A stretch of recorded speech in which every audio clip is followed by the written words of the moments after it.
Do you know what we call people like you? A parasite. Why don't you just leave? Even though I'm working hard too. My name is Megan. I'm a stay at home translator. I work from home, translating books or movie scripts that are sent to me into English. It's not flashy, but it's fulfilling. I've been married to my husband, John, for 4 years, and every day has been so happy. My in laws, George and Susan, are kind people, and I truly believe I made the right choice in getting married. Except for one thing, it happened about 2 years after we got married. We've settled into married life, and living together just felt natural.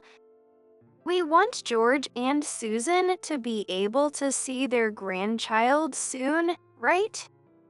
We were talking about starting a new family, but for a whole year, I couldn't get pregnant.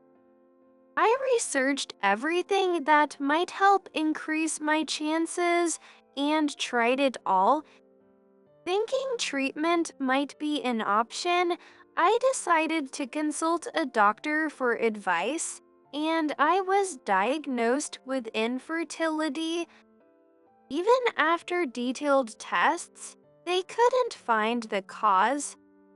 The doctor encouraged me, saying, "It's not impossible, so let's keep trying patiently." But I knew that as I got older, the chances of getting pregnant would decrease. Still, I couldn't help but feel anxious about how long it might take. And there was the guilt of not being able to give my in laws a grandchild. I finally gathered the courage to talk to them about it. Don't worry about it. It must have been hard for you to bring this up, so thank you for sharing. They spoke to me with such kindness. There's an old saying that a wife is only complete after having a child, but I felt so relieved by my in law's generosity. Yet, deep down, I still carried a sense of guilt towards them and John. I wanted to do something for them, so John and I made a decision together. How do you like it, George, Susan? Are you sure about this? This is a high-end condo in a prime location, isn't it? What we decided was to have them live in a condo that we would pay for. It was a place with special features for accessibility right in the heart of the city. We'd cover all the rent and living expenses. I suggested that living together might allow us to help them with daily needs and keep them company, even if just a little. Since my translation work is mostly remote and virtual meetings have become the norm, it seemed feasible. My in laws lived in a house that had been around for many years. I remembered them mentioning that it had a lot of steps, steep stairs, and other hazards.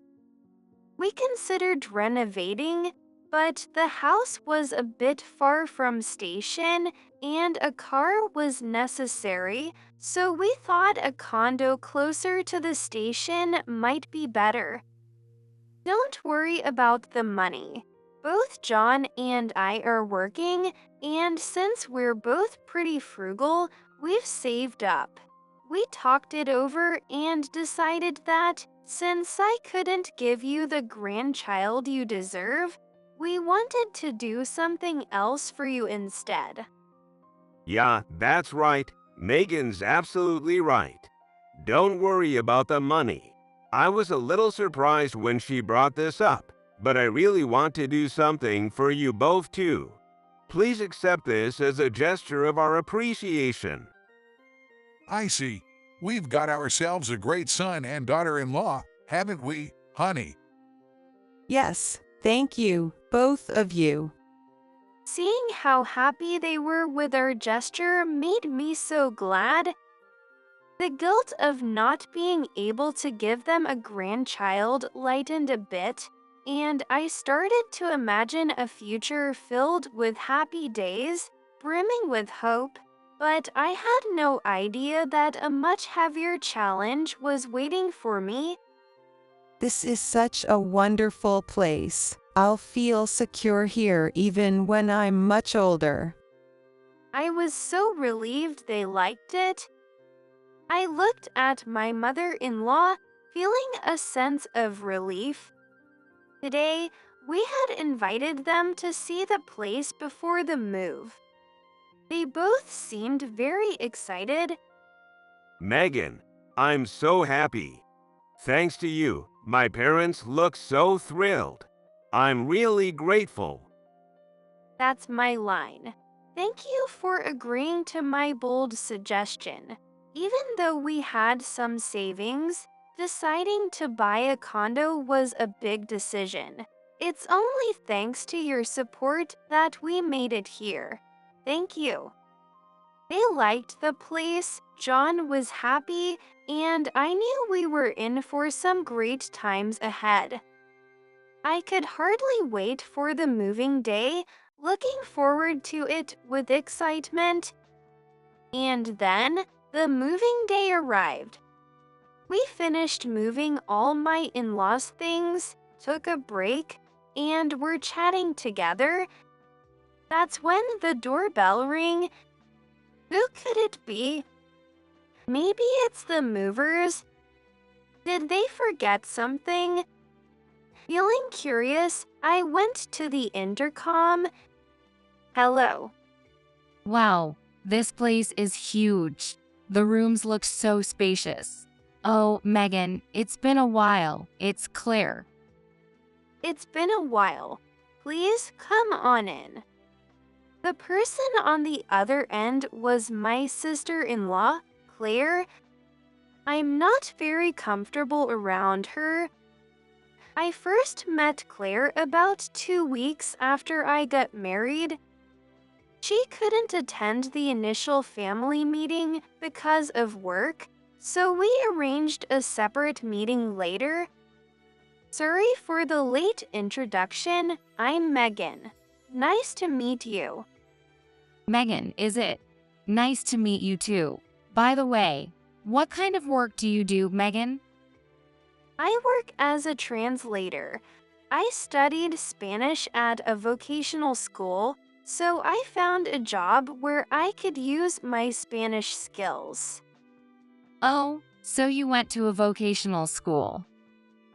Yes, I didn't have much skill outside of Spanish.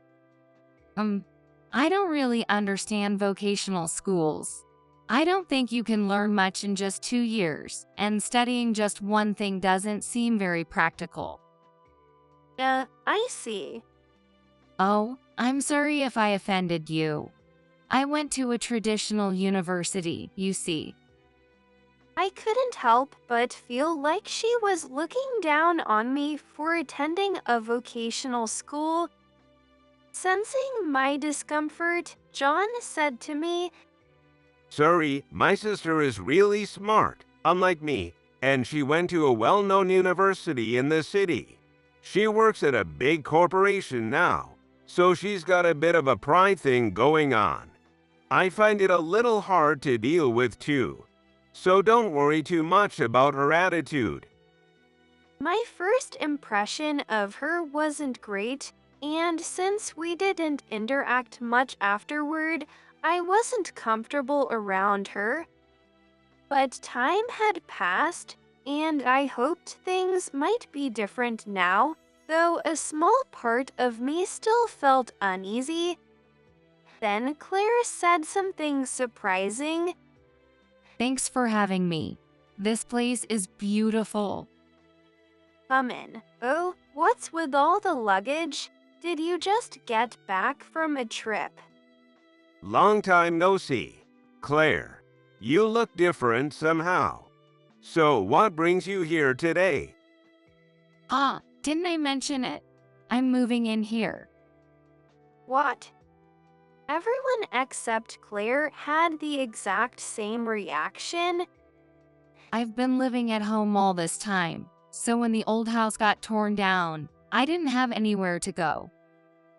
Claire, you mentioned you were looking for an apartment. You were so determined, saying, if the house goes, I'll live on my own. That's right. You can't just show up and stay without notice. It would be an inconvenience for Megan, too. There are plenty of rooms, and I don't mind at all. Yay, thank you, Megan. I couldn't turn her down in front of my in-laws, so I reluctantly agreed. I felt a bit uneasy, but I also held onto a small hope that through this, she might come to appreciate me a little more. But soon, I felt betrayed. I was bracing myself for the unexpected event of Claire moving in, but at first, nothing seemed off. She wasn't bullying me or anything, and life carried on as usual. Claire was often out late, likely due to her work, so we didn't see each other much. But then, one day, as usual, I finished my translation work, prepared dinner for Claire, who hadn't come back yet, and went to bed. I was sound asleep when Claire suddenly woke me up. Hey, wake up. Huh? Claire, dragging my confused self into the living room. I tried to understand the situation with my half-asleep brain, but I had no idea what was going on. And what she showed me in the living room was the omelet I had made. Why is this omelet sweet? In our family, omelets are supposed to be savory. I could smell alcohol on Claire as she yelled at me. I'm sorry. I didn't realize. This is why people without proper education are like this. You can't even remember something as simple as that. I'm sorry. Claire's tone was harsh, perhaps because she was drunk. Why is she so angry about an omelet? Feeling uneasy, I went back to bed. She was just drunk, right? Everything will be back to normal tomorrow. I prayed in my heart. The next morning, I was helping my mother-in-law with breakfast as usual. Yesterday, I accidentally made a sweet omelet for Claire. It's how I used to make it back home. I feel bad about it. Oh, is that so? But sweet omelets are delicious too. Don't let it get to you too much. My mother-in-law kindly comforted me. As long as I don't mess up next time, everything should be fine, right? We had breakfast together as usual. Claire didn't mention anything about last night and acted like nothing had happened. I felt too awkward to bring it up in front of everyone, so I thought maybe she had let it go. But then, Claire suddenly grabbed a bottle of ketchup and started pouring it all over the food. Hey, that's not good for you. She ignored my mother-in-law's gentle reprimand. This is the trend now. She had never done this before. Is this because of the omelet incident yesterday? I've always thought your cooking was a bit bland, Megan. This is just the right amount for me. Claire, Megan keeps the seasoning light because she's thinking of us, you know, so please don't be too harsh on her. Thanks to my mother-in-law stepping in, things settled down for the moment. But I couldn't help but wonder what would happen next. My anxiety kept growing. Susan told me not to worry about it, but what should I do? Little did I know that even more challenges were heading my way. My in-laws planned a trip with their friends. To make things worse, John had a business trip at the same time. Since I had discussed some concerns about Claire with him, he said kindly, "Let me know if anything happens, okay? But it's only 4 days, so I should be fine. And Claire is probably busy with work, so she won't have time to bother me, right?" I tried to stay positive. But then, good morning. Morning. Oh, by the way, I took some paid leave, so I'll be home for the next 3 days. Oh, okay, understood. What? I couldn't believe it. Of all times, she decided to take time off now. I was shocked by this unexpected turn of events. My positive mindset crumbled all at once. Okay, let's get started. What do you mean? Isn't it obvious? We're cleaning. Since you didn't go to college, you're probably slow at it, and I bet there are parts you haven't cleaned properly. I'll show you how it's done. I swallowed back the words, "Education has nothing to do with housework," and replied, "Understood. Thank you for your guidance." But this was just the beginning. Why can't you do it right? You're so slow because you're lazy all the time. Maybe that's why you can't have a baby. Make sure to remember things the first time you're told. This is why people like you. She found every opportunity to criticize me.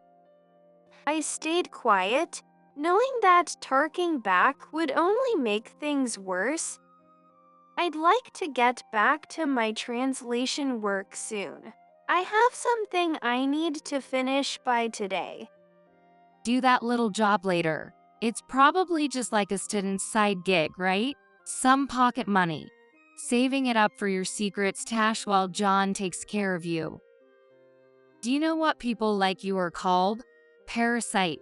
Oh, I guess that's too hard for you. It means a leech. Got it? A leech. At least do the housework, or just leave. A wife who can have kids isn't worth much anyway. Claire said whatever she wanted when John and my in-laws weren't around. I had reached my limit, and I made a decision. Claire kept calling me a parasite and mocking my struggles with infertility at every turn. Why is she saying such hurtful things? Unable to bear it alone, I reached out to John. I can't believe she's doing that while I'm away. Maybe you should just move out altogether. Really? But if I did so? Hey, I have an idea. With John's advice, I decided to move out. All right, I'll be leaving. I won't be paying the rent anymore.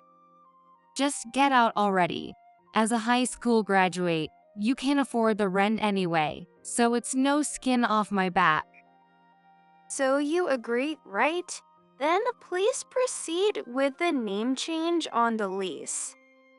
I bit back the urge to correct her and say I wasn't just a high school grad as I left the house. I had a place to go, and since my work just requires a computer, it wasn't a problem. Even though I wanted things to end peacefully, the situation had me on edge. I headed straight to my family home.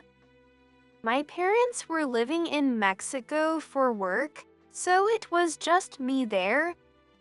I asked John to come over after his business trip, and we started living together, just the two of us. My in-laws were puzzled, but I told them we just needed some time alone, thinking it would be too much of a shock to explain the real reason.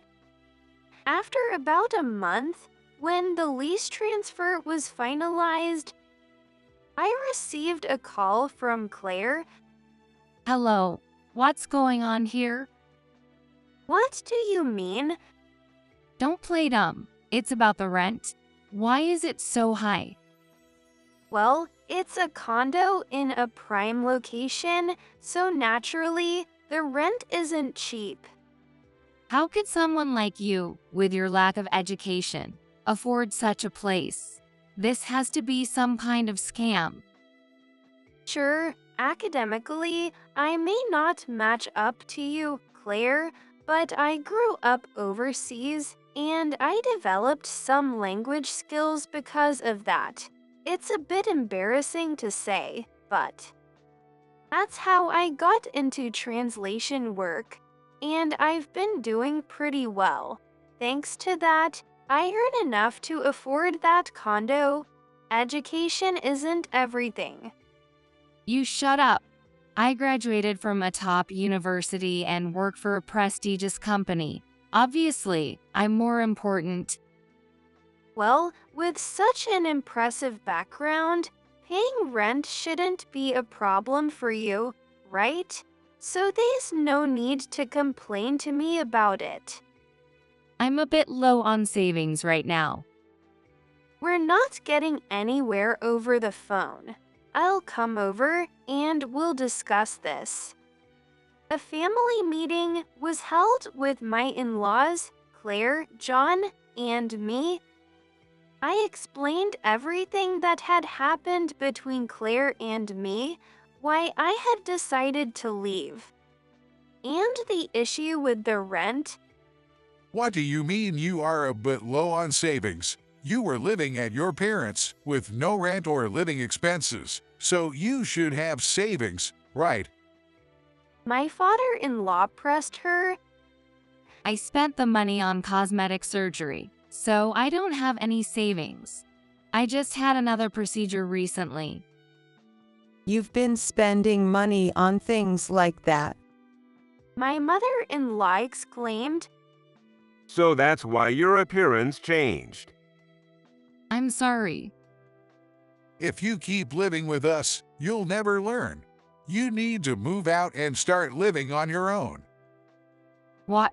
No, please, let me stay. I'll do anything. The problem is, you look down on Megan because of something as silly as education. Just because you're smart doesn't mean you can get away with everything. Even a kid would understand that. I understand. I'm sorry. And so, Claire ended up moving out of the condo. I never thought Claire had been spending all that money on cosmetic surgery. Thinking about how, if things had continued like that, she might have fallen even deeper into debt, I felt like maybe this outcome was for her own good. I was feeling relieved. Until that moment, about 2 months after Claire moved out. She rang the doorbell, crying. I let her in, wondering what had happened, and I was shocked to see someone who looked completely different. What happened to your face? From the cosmetic surgery. I told you to stop. You're hurting your precious body. Her parents were furious.